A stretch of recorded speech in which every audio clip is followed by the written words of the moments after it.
I'm a storyteller, and I would like to tell you a few personal stories about what I like to call the danger of the single story. I grew up on a university campus in eastern Nigeria. My mother says that I started reading at the age of 2, although I think 4 is probably close to the truth. So I was an early reader, and what I read were British and American children's books. I was also an early writer. And when I began to write at about the age of 7, stories in pencil with crayon illustrations that my poor mother was obligated to read, I wrote exactly the kinds of stories I was reading. All my characters were white and blue-eyed. They played in the snow. They ate apples. And they talked a lot about the weather, how lovely it was that the sun had come out. Now, this despite the fact that I lived in Nigeria. I had never been outside Nigeria. We didn't have snow. We ate mangoes. And we never talked about the weather because there was no need to. My characters also drank a lot of ginger beer because the characters in the British books I read drank ginger beer. Never mind that I had no idea what ginger beer was. And for many years afterwards, I would have a desperate desire to taste ginger beer. But that is another story. What this demonstrates, I think, is how impressionable and vulnerable we are in the face of a story, particularly as children. Because all I had read were books in which characters were foreign, I had become convinced that books, by their very nature, had to have foreigners in them and had to be about things with which I could not personally identify. Now, things changed when I discovered African books. There weren't many of them available, and they weren't quite as easy to find as the foreign books, but because of writers like Chinua Achebe and Kamara Laye, I went through a mental shift in my perception of literature. I realized that people like me, girls with skin the color of chocolate, whose kinky hair could not form ponytails, could also exist in literature. I started to write about things I recognized. Now, I loved those American and British books I read. They stirred my imagination. They opened up new worlds for me. But the unintended consequence was that I did not know that people like me could exist in literature. So what the discovery of African writers did for me was this. It saved me from having a single story of what books are. I come from a conventional middle-class Nigerian family. My father was a professor. My mother was an administrator.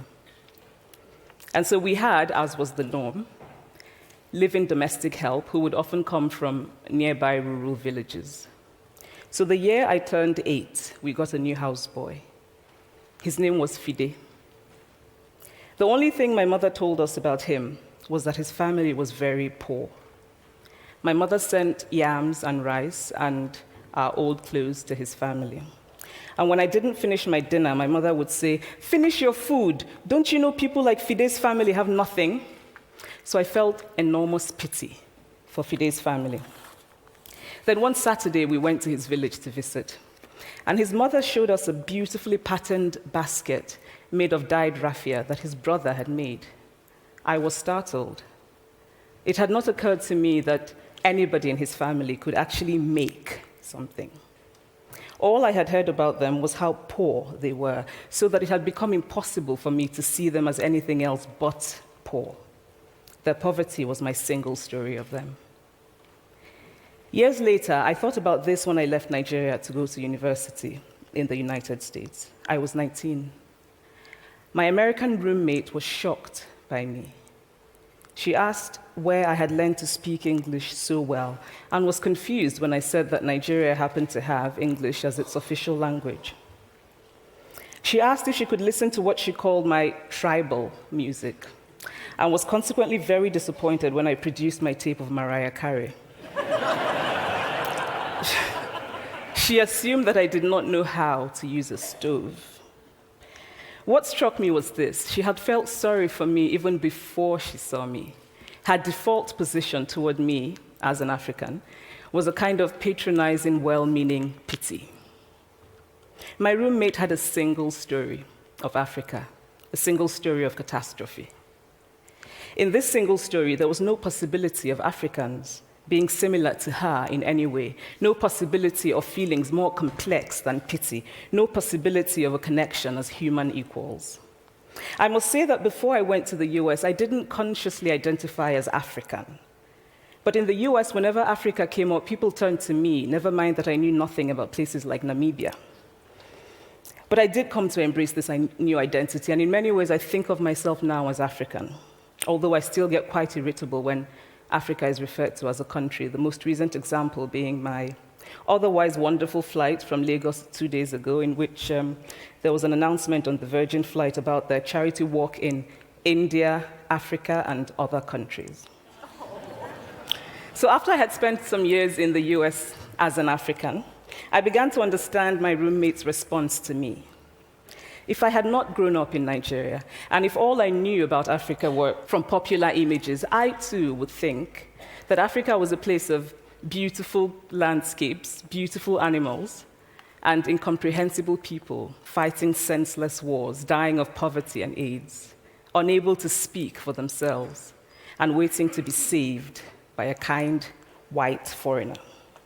I would see Africans in the same way that I, as a child, had seen Fide's family. This single story of Africa ultimately comes, I think, from Western literature.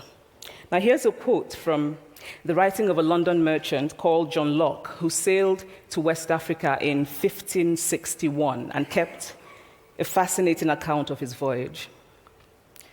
After referring to the black Africans as beasts who have no houses, he writes, "They are also people without heads, having their mouths and eyes in their breasts." Now, I've laughed every time I've read this, and one must admire the imagination of John Locke.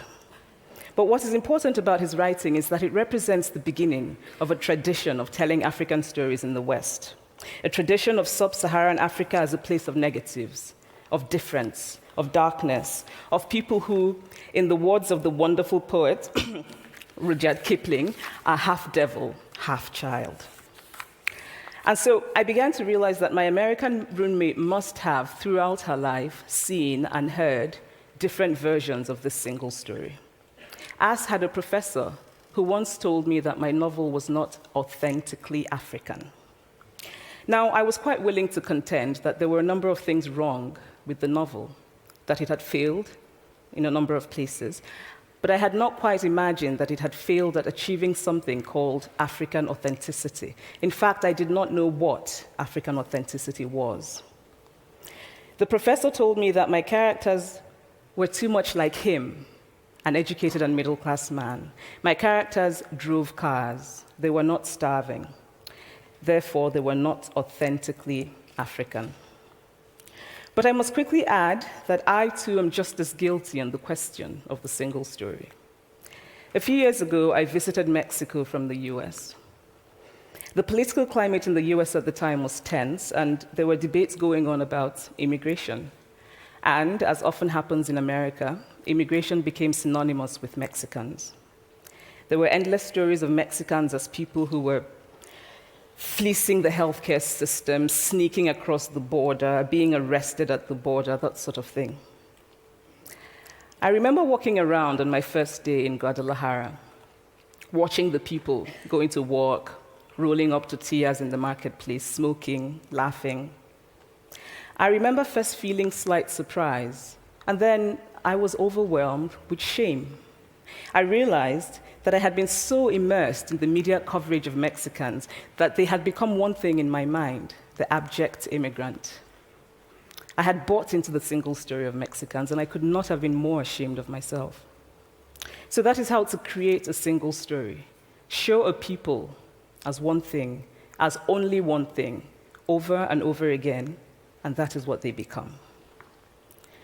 It is impossible to talk about the single story without talking about power.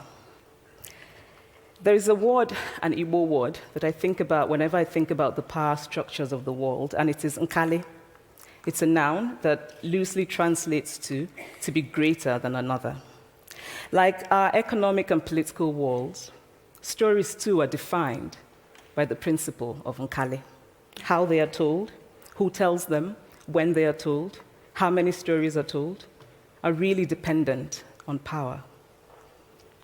Power is the ability not just to tell the story of another person, but to make it the definitive story of that person. The Palestinian poet Mourid Barghouti writes that if you want to dispossess a people, the simplest way to do it is to tell their story and to start with secondly. Start the story with the arrows of the Native Americans and not with the arrival of the British, and you have an entirely different story. Start the story with the failure of the African state and not with the colonial creation of the African state, and you have an entirely different story. I recently spoke at a university where a student told me that it was such a shame that Nigerian men were physical abusers like the father character in my novel. I told him that I had just read a novel called American Psycho, and that it was such a shame that young Americans were serial murderers. Now,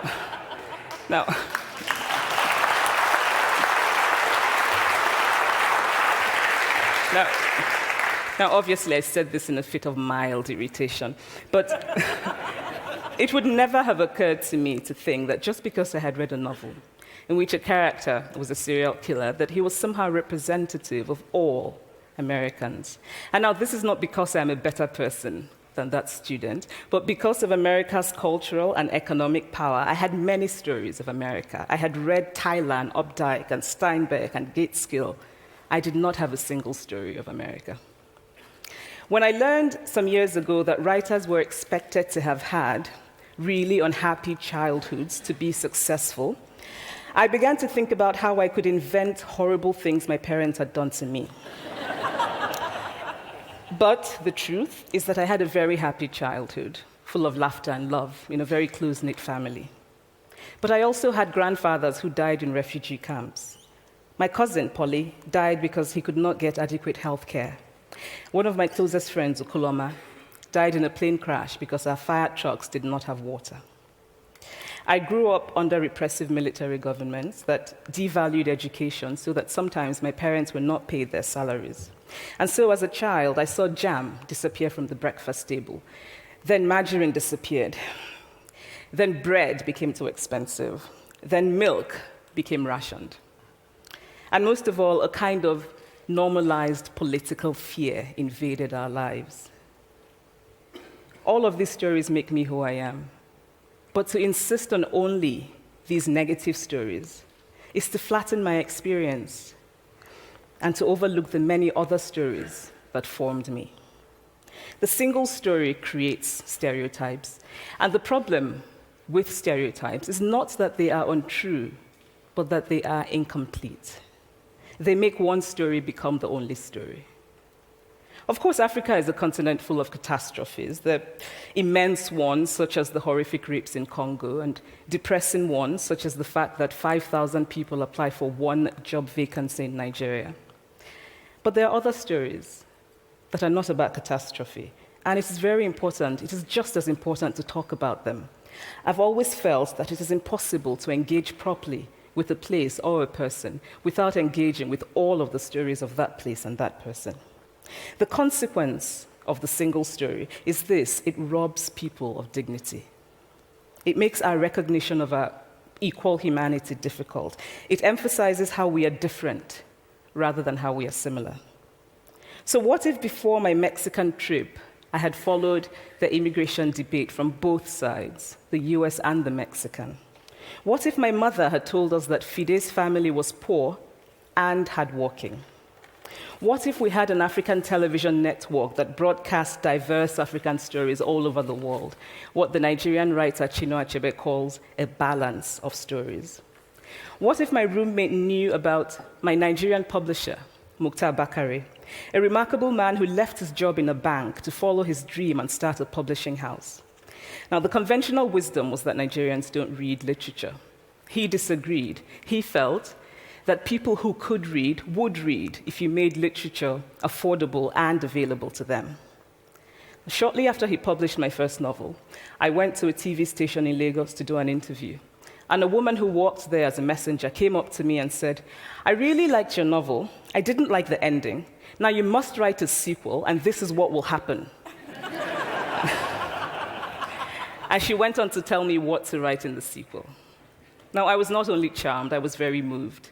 Here was a woman, part of the ordinary masses of Nigerians who were not supposed to be readers. She had not only read the book, but she had taken ownership of it and felt justified in telling me what to write in the sequel. Now, what if my roommate knew about my friend, Fumi Yonda, a fearless woman who hosts a TV show in Lagos and is determined to tell the stories that we prefer to forget? What if my roommate knew about the heart procedure that was performed in the Lagos hospital last week? What if my roommate knew about contemporary Nigerian music, talented people singing in English and Pidgin and Igbo and Yoruba and Ijo, mixing influences from Jay-Z to Fela to Bob Marley to their grandfathers? What if my roommate knew about the female lawyer who recently went to court in Nigeria to challenge a ridiculous law that required women to get their husband's consent before renewing their passports? What if my roommate knew about Nollywood, full of innovative people making films despite great technical odds? Films so popular that they really are the best example of Nigerians consuming what they produce. What if my roommate knew about my wonderfully ambitious hair braider who has just started her own business selling hair extensions? Or about the millions of other Nigerians who start businesses and sometimes fail, but continue to nurse ambition? Every time I am home, I'm confronted with the usual sources of irritation for most Nigerians: our failed infrastructure, our failed government, but also by the incredible resilience of people who thrive despite the government rather than because of it. I teach writing workshops in Lagos every summer, and it is amazing to me how many people apply, how many people are eager to write, to tell stories. My Nigerian publisher and I have just started a nonprofit called Farafina Trust, and we have big dreams of building libraries and refurbishing libraries that already exist and providing books for state schools that don't have anything in their libraries, and also of organizing lots and lots of workshops on reading and writing for all the people who are eager to tell our many stories. Stories matter. Many stories matter. Stories have been used to dispossess and to malign, but stories can also be used to empower and to humanize. Stories can break the dignity of a people, but stories can also repair that broken dignity. The American writer Alice Walker wrote this about her southern relatives who had moved to the north, and she introduced them to a book about the southern life that they had left behind. They sat around reading the book themselves, listening to me read the book, and a kind of paradise was regained. I would like to end with this thought, that when we reject the single story, when we realize that there is never a single story about any place, we regain a kind of paradise. Thank you.